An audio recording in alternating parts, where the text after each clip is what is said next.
रख हौसला वो मंजर भी आएगा, रख हौसला वो मंजर भी आएगा। जिस दिन आप लोगों का एग्ज़ाम होगा फिजिक्स का, उसमें शॉर्ट क्वेश्चन ज़रूर वायरल करेंगे, ठीक है ना। तो इसीलिए आप लोग अपने अंदर पेशेंस रखिए, हौसला रखिए, विश्वास रखिए कि आपका भाई जिस तरह पिछले साल के एग्ज़ाम में क्वेश्चन वायरल किया है, ठीक है ना, उसी तरह आगे आने वाले एग्ज़ाम में भी आपका भाई क्वेश्चन वायरल करेगा।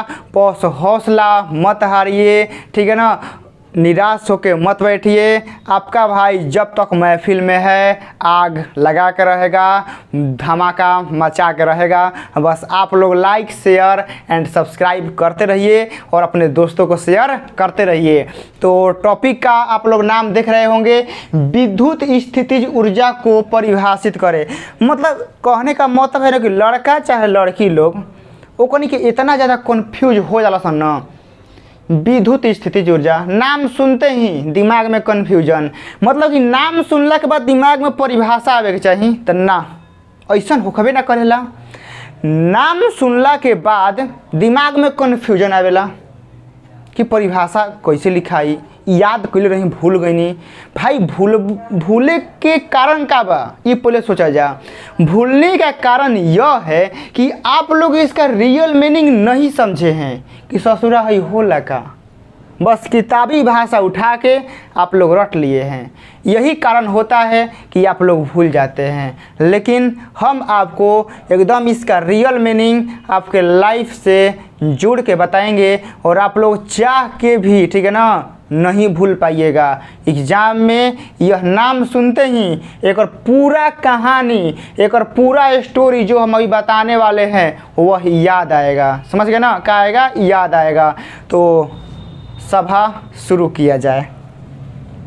तो क्वेश्चन है कि विद्युत स्थितिज ऊर्जा को परिभाषित करें, बीमीय सूत्र एवं एसआई मात्रक लिखें। ये सबसे ज़्यादा मोस्ट वायरल क्वेश्चन है और इसका आंसर देखते हैं।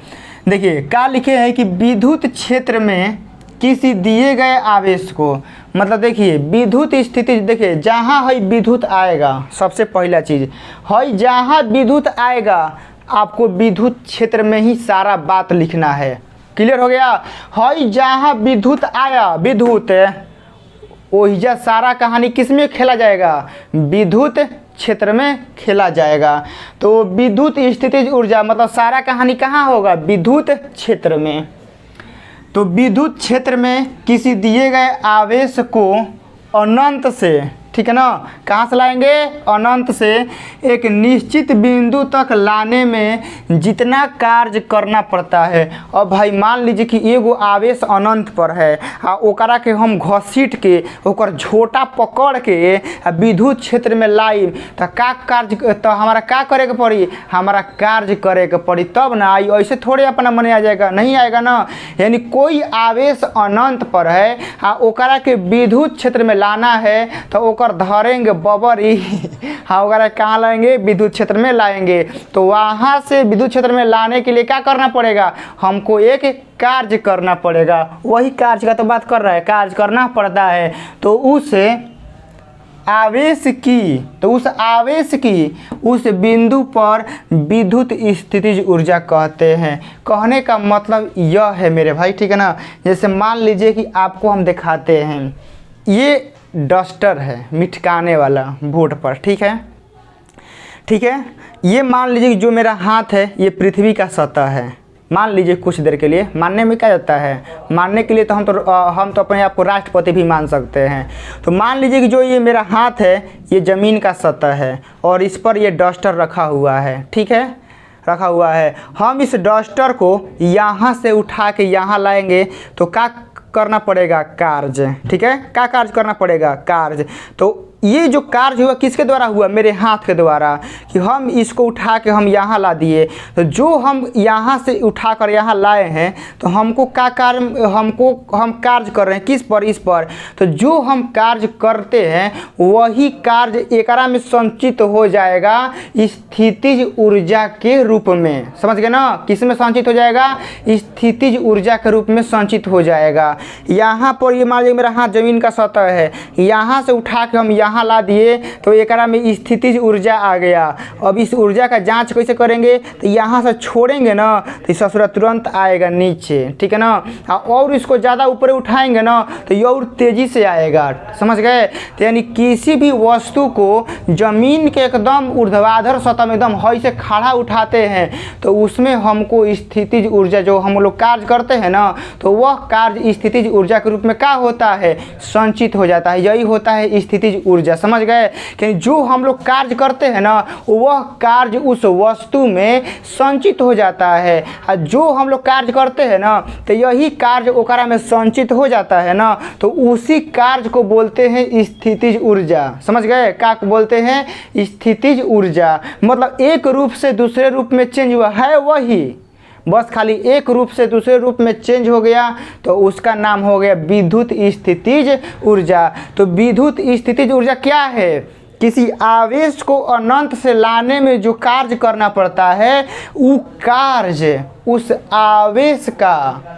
आवेश के अंदर क्या होता है, एक ऊर्जा के रूप में संचित हो जाता है, और वही ऊर्जा कहलाता है विद्युत स्थितिज ऊर्जा, यानी इलेक्ट्रिक पोटेंशियल एनर्जी कहा जाता है। आप लोग समझ गए होंगे कि विद्युत स्थितिज ऊर्जा क्या है। अब बताओ जा कि अब तो लोग चाह के भी भूलबा जा ना भूलबा जा, क्या कि विद्युत स्थितिज ऊर्जा तो लोग समझ में आ गई कि जवन हमनी के अनंत से कोनो आवेश के लाने में जो हम लोग कार्य करते हैं तो इहे कार्य का होला ना कि वो आवेश में संचित हो जाला, आ उहे कार्य के हमनी के कही ना जाए विद्युत स्थितिज ऊर्जा। कितना आसान, कितना सिंपल, कितना सरल परिभाषा है। तो वही तो बाबू लिखे हैं कि विद्युत क्षेत्र में किसी दिए गए आवेश को अनंत से एक निश्चित बिंदु तक लाने में जितना कार्य करना पड़ता है उस आवेश की उस बिंदु पर विद्युत स्थितिज ऊर्जा कहते हैं। यह एक अदिश राशि है, याद रखिएगा।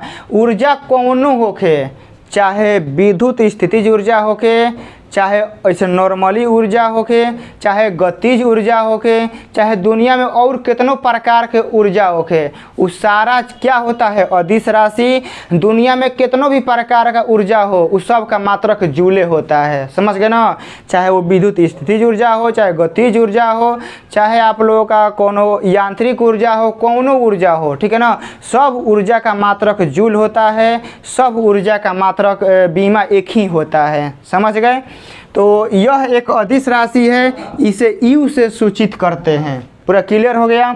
यू का फॉर्मूला आप लोग लिख सकते हैं V इंटू क्यू, ठीक है ना। यू का फॉर्मूला क्या होता है, V इंटू क्यू। हाँ, एक और विद्युत स्थितिज ऊर्जा का फॉर्मूला होता है बिंदु आवेश के लिए, U बराबर K Q1 Q2 बटा में R होता है, ठीक है। तो आप लोग इसको याद रखेंगे, U बराबर K Q1 Q2 बटा में R होता है। इसको आप लोग याद रखेंगे हमेशा। इसमें किसी भी प्रकार का कोई दिक्कत, कोई परेशानी, कोई समस्या आप लोगों को नहीं होना चाहिए। और एक आप लोगों को नोमेरिकल के लिए, ठीक है ना, ये हो गया। और एक नोमेरिकल के लिए फॉर्मूला यहाँ लिखवा दे रहे हैं, लिख लीजिएगा। U बराबर F इंटू R होता है, इसको याद रखिएगा। एक इहो फार्मूला होता है, कहीं कहीं नोमेरिकल में चाहे हो सकता है फार्मूला आप लोग को मॉडिफाई करके दे देगा। तो U बराबर F इंटू R होता है, नॉर्मली फार्मूला होता है। ऊर्जा का फार्मूला होता है बल गुना विस्थापन, ठीक है ना। ऊर्जा का फार्मूला आप लोग 11th में पढ़े होंगे, चाहे 9th 10th में कब पढ़े होंगे ना। तो ऊर्जा का फार्मूला होता है बल गुना विस्थापन, बस समझ गए ना। ऊर्जा का फार्मूला बल गुना विस्थापन तो आप लोग ऐसे निकाल सकते हैं। तो ये हो गया। देखिए, यह फार्मूला कब लगाना है, जब विभवांतर दिया रहेगा, आवेश दिया रहेगा, तो हम लोग ऊर्जा निकाल सकते हैं। ये फार्मूला कब लगाना है, जब दो गो आवेश दिया रहेगा, इन दोनों आवेशों के बीच का दूरी दिया रहेगा, तो अब ई फार्मूला लगाना है। ई फार्मूला कब लगाना है, जब आप लोगों को बल दिया रहेगा, दूरी दिया रहेगा, तब आप लोग ऊर्जा निकाल सकते हैं। तो ये आप लोग का तीनों फार्मूला हो गया। बाकी एस आई मात्रक और बीमा हम यहाँ पर लिख देते हैं। चलिए, तो एस आई मात्रक बोलिए दिए कि दुनिया में कितनों भी प्रकार का तो लोग को ऊर्जा मिल जाए, ठीक है ना। कौनों भी प्रकार के सबके मात्रक का होला, जूल होला, ठीक है ना। क्या होला, जूल। जूल ऐसे लिखते हैं, जैसे लिख लीजिएगा, ठीक है ना, जूल। जूल, ठीक है ना। एसआई मात्रक क्या होता है, जूल होता है। और एहिजा से आप लोग इसका बीमा लिख लेंगे, ठीक है ना। क्या लिख लेंगे, बीमा।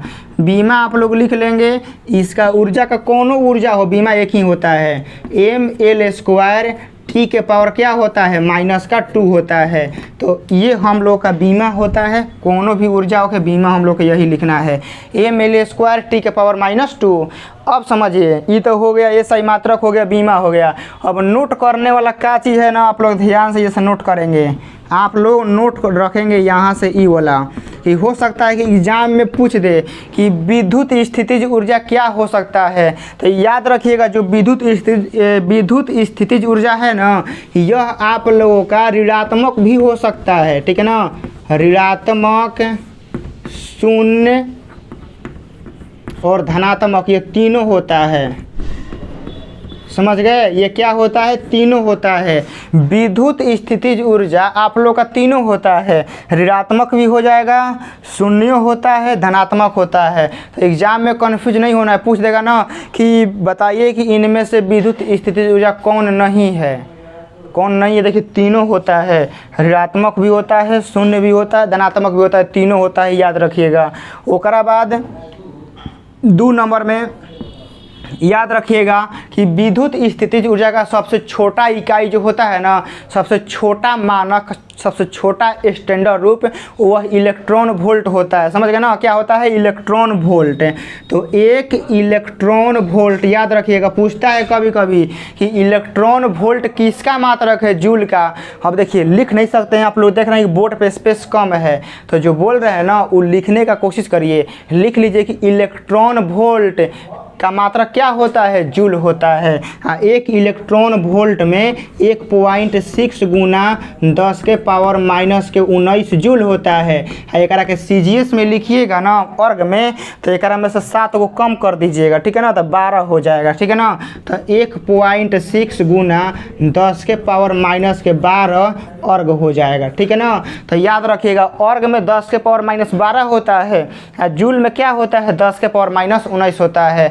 और आप लोगों का विद्युत स्थितिज ऊर्जा का कहानी यहीं पर समाप्त होता है, यहीं पर कहानी का स्टोरी समाप्त होता है। तो मुझे उम्मीद है कि आप लोगों को विद्युत स्थितिज ऊर्जा समझ में आ गया होगा। इसका एसआई मात्रक, बीमा, फार्मूला, सूत्र, जौन भी सूत्र है सब समझ में आ गया होगा। और नोट टूट सब समझ में आ गया होगा, और इलेक्ट्रॉन वोल्ट सब समझ में आ गया होगा आप लोगों को, ठीक है ना। तो इसका एक आप लोग अलग नोट्स बना लेंगे और आप लोग डेली इसको रिवाइज करते रहेंगे। 2 नंबरिया होके चाहे 5 नंबरिया होके चाहे 1 नंबरिया ओके, सब छपेगा तो मेरे वीडियो से ही छपेगा। इतना मोहर मार लीजिएगा 100%, ठीक है ना, मेरे द्वारा छपेगा, जो बताएंगे वही आएगा, ठीक है ना। तो मिलते हैं एक दूसरे वीडियो में, जो आप लोगों के लिए एग्ज़ाम में क्वेश्चन के लिए बहुत ही जहर साबित हो।